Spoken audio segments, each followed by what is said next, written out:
So imagine you're a hiring manager at a software company and you come across this LinkedIn profile. Pretty impressive, right? Harvard University, Lehman Brothers, Microsoft. But see if you can spot anything fishy. Well, I have some bad news for you. People embellish the truth on their resume sometimes. They pad dates to mask employment gaps. They exaggerate job titles. They falsify academic degrees and other credentials. And sometimes they invent achievements that never took place. So there are existing solutions available. Currently, you can fact check someone's resume by going through the meticulous process of manual verification, or you can hire an outsourcing company that specializes in background verification. Company like Aura Data, they manage Canadian universities and typically takes up to 5 days and $20 per request. Equifax is another company that offers this service, but I'm sure you all have read the news and they don't really manage our data that well.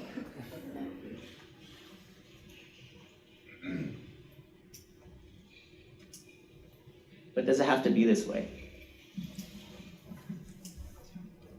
So we propose a solution that utilizes smart contract to form a consensus between employer and employee about the employment history. And once a consensus is formed, this information is logged on the Bluzelle decentralized database.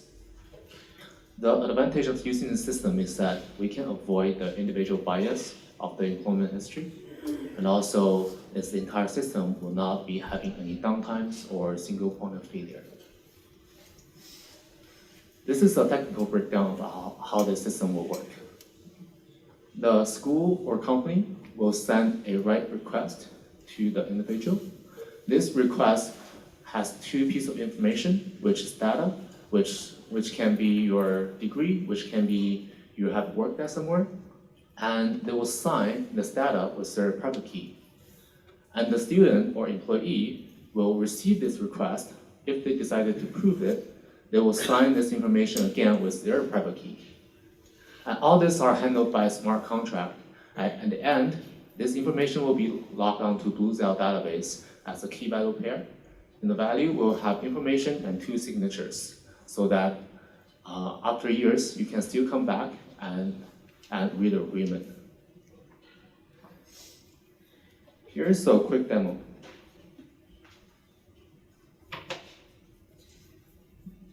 Here we have John Hu, and that long list number is his public key.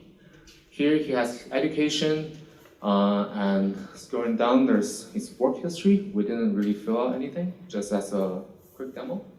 And in the notification page, you can see that he received two notifications. One is a view notification. His coworker would like to see his profile. Another one is a notification from HR that his HR would like to write a new piece of employment profile on his ledger. And after that, there will be a list of approved users. Those are users who can view his profile if he decided to make his profile private. Otherwise, all the users can look him up and look at his profile.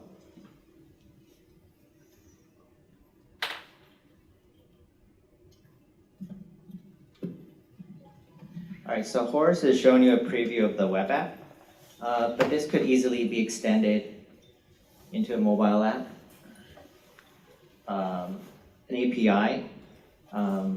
Imagine you could create a Facebook Messenger bot, a WeChat mini app using our API. And we would have integrations with LinkedIn, Indeed, Glassdoor, identity management services on the blockchain like Uport and Civic. So Civic, for people who don't know, is a local company, and they have a service which allows you to manage, basically you have ownership of your data, which is stored on the blockchain. And so we could push our data to their services. Uport is another one. And so when you look at some.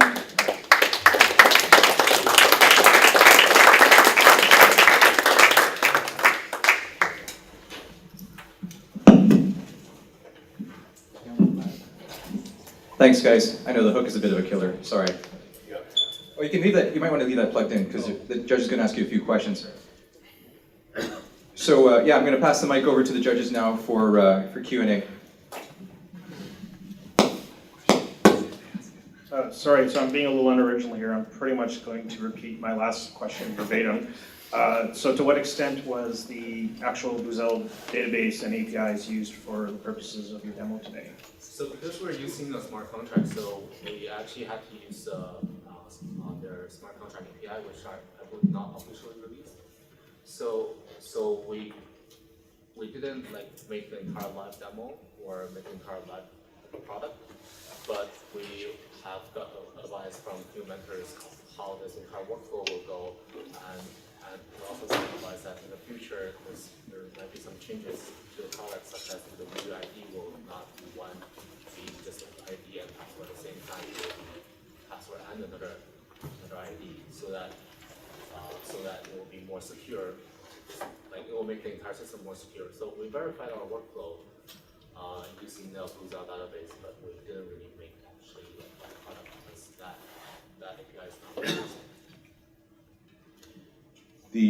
The largest value prop in your offering is the verification of the data, is the fact that the data is, in a sense, the truth according to the people who provided it and the people who it's supposed to belong to. Is that correct? Yeah. Okay, thanks.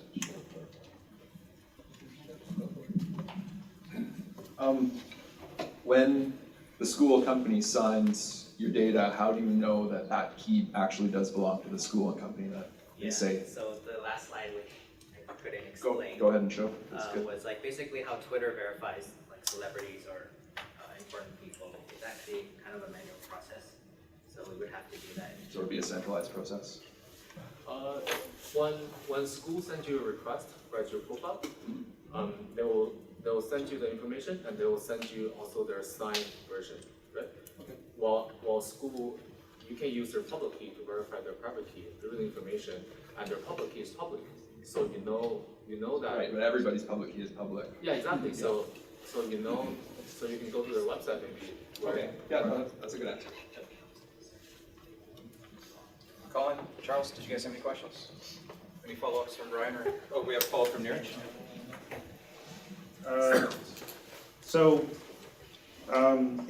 What prevents me from doing what you described here, and maybe I'm not necessarily understanding the benefits you're leveraging from Buzel, but what prevents me from setting this up on the cloud and just having the same kind of setup where a university can authenticate that I had my degree done there, and then I can agree that I did it? Like, how are you, I guess, leveraging the benefits of a decentralized product or blockchain? Compare against. Just some centralized cloud-based solution. Well, basically there won't be any downtime first of all, right? And there won't be also single point of failure. That's the entire part of decentralized database. So I think that's will be the most important advantages. So sometimes when people recruit someone, they pay attention to titles and where someone worked. And sometimes they're also trying to assess their skill level. Have you thought about that in terms of a product, like a way that, say, for example, someone's searching, they want to hire like a senior engineer or something. Like, how would you go about like discovering that? Well, as this is just a proof of concept of how the entire system works. But if you look at this, let's say this is a home page for one individual. Here you can have a full list of what you have worked on or the title. Just we didn't bother to write any of that. Just a demonstration of the concept. So that skill data could additionally be verified, specific skills could be verified by the educator and the... Yeah, it needs someone to verify. I actually think... I think Colin has a follow-up comment or question. Yeah, as a follow-up to that, I guess, you can, when you complete a project at work, can your colleague send that to you as soon as you've completed it? And then say, okay, say that you've done it, because sometimes, people leave and people don't want to say that they did anything good. Is that something that you've thought that you'll do, or? Suppose. Or you're saying, can they put negative information in there?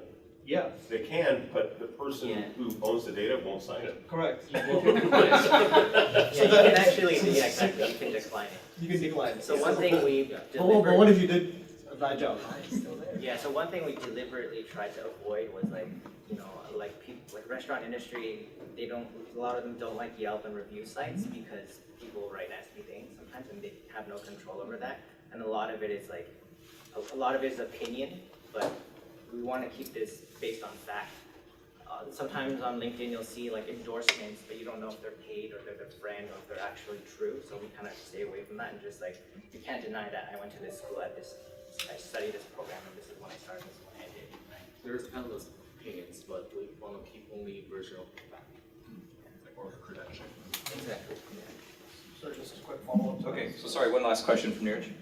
So maybe I missed this. So if you do have an ability for the person to decline it, it seems to me like you're gonna have a rather rosier picture of this person than reality if they're cherry picking, requests that are always in their favor. So rosier than the actual truth, but maybe not rosier than the LinkedIn thing that was there before. So, normally you could just write anything you want about yourself, and now they're saying, no, the stuff that you write about yourself at least has to be validated by somebody. Yeah, sure. So, yeah. Thanks, guys.